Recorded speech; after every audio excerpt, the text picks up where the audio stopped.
Welcome to another episode of Main Source Real Estate's Tips, Tricks, and Strategies. Okay, so now the second step in the three-step process is brainstorming. So it sounds like you started kind of sliding into that process of during the discussion of brainstorming, kind of going back and forth. Now, how was it dealing with? Well, it was Meta Threads, but now .x. How was the discussions back and forth with your clients? What were they thinking? Were they like, we just can't believe it. We're getting ready to get paid all this money from a name because they just created a name. Right. So the name, these guys, when they were Meta Threads, the business essentially was involved in apparel industry and the gaming industry. Meta was a term that was used in that. It wasn't such a unique term where they were the only ones that use that term. It's used often. Okay. But yeah, as far as brainstorming goes, you do start to, that's what you have to do. You have to be organized in these discussions. You have to be organized in anything you do to get to where you want. So you take it piece by piece and you go through the who, what, when, where, whys. You go through what I need to do, what they're communicating to me, what we think we're valued at, potentially. And that's something that I also used as a measure in negotiation. What I informed the other side was, well, look, you're telling me what you think it's worth, and it's just a name. We don't know what it's worth. Right. We don't know what the market would pay for it. We know what maybe you're saying you'll initially pay for it. Right. But how about I go get an appraisal? What if I go talk to what if I want to get appraisal of my entire business? Because we've put so much goodwill into this name and into this business that selling the name could destruct our business. Okay. So you start to go through that and you talk about these things with your client. Well, let's say you transition your name from Meta Threads to .x. Are people going to know you? Now you have to start getting that recognition again. Well, we knew you as that. Right. Yeah, start that over. Right, and that kind of stuff could be important to clients that they have, that they serve. They fully serve big corporate clients, Microsoft, Discord Gaming, Riot Games. So that could be an important part of what their identity is who they are. So you take that all into consideration, and yeah, you do organize, you brainstorm, and you look towards not only internal but external ways of getting what you believe you're worth. Okay. So obviously, when you first came in and their first initial offer was low six figures. Now, is it safe to say you kind of were going back and forth? I think I remember you telling me some things started to kind of somewhat reveal themselves, and you were like kind of coming with a strategy. Well, that deal is off the table. Right. So give us the juicy details. Yeah, I got you. So essentially, what we started to do was we did the most simple thing possible, and we just Googled Meta. We started Googling and searching and doing full analysis as to what the demand was for Meta. And this was a year ago, maybe a little bit more at the time. And there was a lot of speak of what the metaverse was. The metaverse is essentially what some people say the next world we'll enter into. It's a digital world where you live. The best way that I understand it is something kind of like the Matrix, where you are able to plug in through hardware into this virtual world, and that virtual world is the metaverse.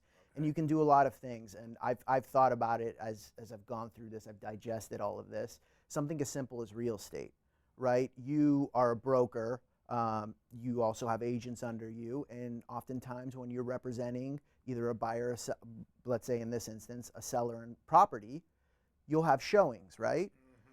So what that requires is an open house. Mm-hmm. It requires potential buyers to come to that open house and to view the property. Right. Well, you don't need to do that in the metaverse. What you can do is you can pop on whatever hardware it is, these goggles, and you could literally step inside this home from your own home or wherever you are, and you could take a full tour of what it is, and you're literally in a virtual world, and you're looking around and you're saying, okay, let me check out the bathroom. Okay, what needs fixtures? What are some issues here? Right. So that's one small part of it.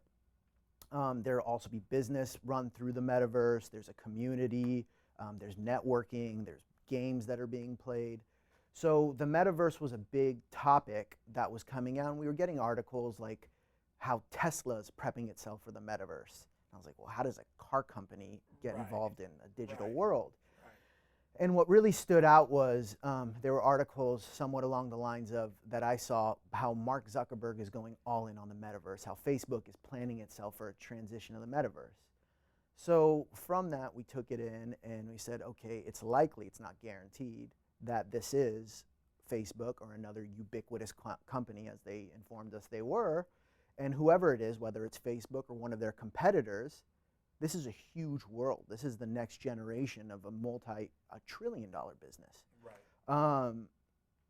So from that, you start to know more who the who is. Okay. And now you're not only negotiating against yourself, but you're negotiating against who's on the other side of the table. Okay. So whether I'm negotiating with a small mom and pop business that wants to buy us, or I'm negotiating with Microsoft, Facebook, Google, then you know there's a totally different person sitting at you. And they're wise to know, obviously they understand that, because the second you hear Facebook, the second you hear a name like that, you're going to say, whoa, whoa, whoa, you're saying I'm worth $1 million? Well, to you, I'm worth $1 billion. So it changes. Right.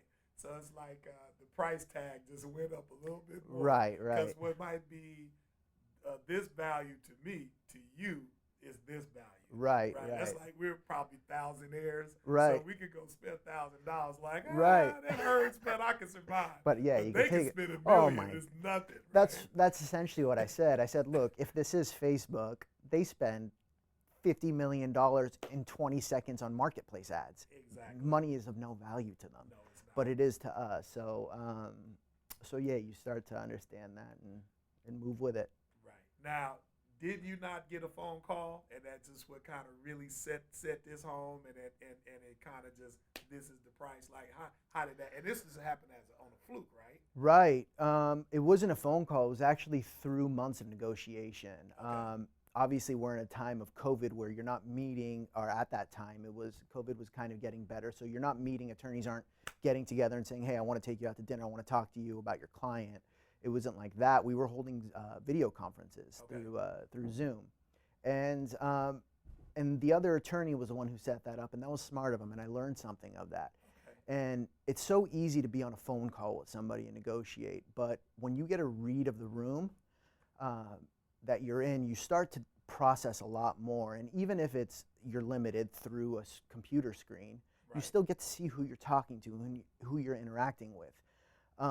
Something that was notable to me is that this attorney who was representing this big client was holding these meetings at his very relaxed, casual office, which you wouldn't imagine a big corporate attorney being. I mean, he had like Grateful Dead posters behind him, and he was wearing a backwards ball cap like I am now, and he was like, yeah, I represent a client, and he wasn't what you would think all buttoned up and trying to be this like stickler.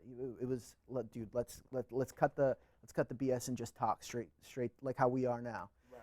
So so that's good. You can control an environment more, and you don't know who's on the other side of a phone, but you kind of do on the other side of a screen more so. Okay. Obviously, being in person is much better. Okay. Yeah. Okay. So then eventually you I believe it came a little bit more apparent who you were dealing with. So how did that come about? Right. I mean, they would never, and to this day, even after Right. we've signed Even the today. agreement, they Right. have not disclosed who they were. Right.